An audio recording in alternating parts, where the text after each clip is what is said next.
Hey everybody, my name's Ed. Okay, so we're going to do another trade review. This is going to be a collection of the 12 issue miniseries from 1986, written by Mark Grunwald and art mostly by Bob Hall, Paul Ryan, and Paul Neary, with inks from a handful of others.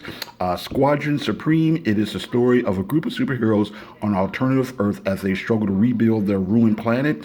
On one hand, it's a straightforward otherworld superhero story. On the other hand, it's a semi-satire on politics and social issues of the time. Okay, so the Squadron, just to give a little background, the Squadron Supreme are basically Marvel Comics' loose parody of DC Comics' Justice League of America, and that goes back to the late 60s. So they first appeared as the Squadron Sinister in Avengers issue 69, written by Roy Thomas. Their next appearance was in Avengers 85 as good guys renamed the Squadron Supreme. Over the next several years, they made sporadic appearances in the Avengers and other titles. The Squadron Supreme have also had a couple of later modern day series, most notably the Marvel Max titles Supreme Power and Squadron Supreme, written by Michael J. Straczynski, and with the art by Gary Frank.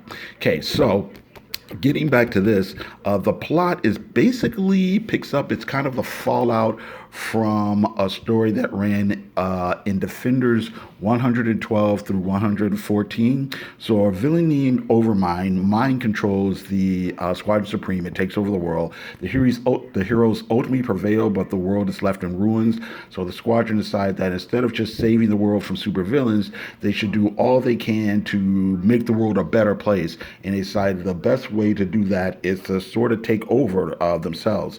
So they'll not just be protectors of the earth, but also its rulers. So they take responsibility for things like healthcare initiatives, employment, as well as rebuilding infrastructure. They disarm the population. They introduce mind control devices as part of crime control. They do other reforms, and this is all part of what they call their Utopia program. So while things go well at first, the heroes mostly end up compromising their values. So it is pretty much, very much about kind of Cold War politics and liberal versus conservative debates of the time. Although the disaster that the squadrons Supreme have to recover for. It's not a nuclear war, but the analogy works. The threat of nuclear annihilation hangs over geopolitics at the time and frequently showed up in pop culture. It's interesting the way the story breaks down the depictions and motivations of the heroes, though. So they aren't shown as jackbooted thugs or oligarchs, at least not at first. They truly do have the public's best interest at heart. However, slowly they find themselves compromising their views and becoming more corrupted by their own power. They lower crime, they create job problems, they cure diseases, but there's problems. And then after guns are taken away, for instance, one of the heroes illegally uses one when his family's threatened. They invent new technology that's supposed to be for peace. But some people find a way to use that technology for crime. They create a behavior modification device to use, like I said, on criminals as part of a reform program. But then they start to use it on non-criminals when it suits them, and it, has seemed to backfire even on the criminals. So what's probably most interesting is that the politics aren't really presented in a simplistic way. So there's arguments back and forth, and the heroes have to wrestle with their ethics. And sometimes they're coming out on the wrong side of them, but still justifying their actions anyway. And, just as many politicians and regular folks are wont to do, or sometimes do anyway.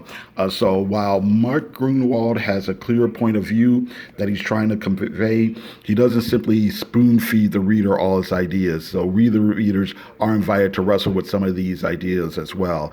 So overall, the course of the story, the most of the major characters, so Hyperion, Princess Power, Wizard, Tom Thumb, Golden Archer, etc. All the rest, they do get to express themselves and their sometimes convicting values. I would say the characters, let's see here. How do I want to say this? Well, they struggle with issues of related to free will, totalitarianism, personal ambition, the rights of the people, the individual versus the group, idealism versus practicality, etc. So now, having said all that, the writing is definitely exposition heavy, and the dialogue is sometimes stiff. So characters often explain themselves a little bit too bluntly. Some of the scenes are both in text and art are a bit dense, and I'm sure much of this is due to the storytelling method of the time. So trades weren't as common at the time, and there was an assumption that the reader needed reminded of everything that happened in each comic, from the last month going forward. So, like I said, it came out as a mini series. And yeah, so there's a lot of like recap and whatnot. It's also kind of worth mentioning that this came out right before Watchmen and a few other comics that would take superhero deconstruction to another level.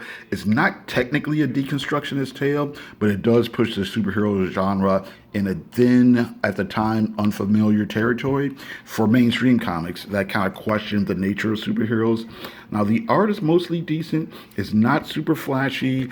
Basics of figure work and anatomy, basic layouts, decent action scenes, not a lot of heavy technique or rendering. However, straightforward storytelling that's never confusing or boring even.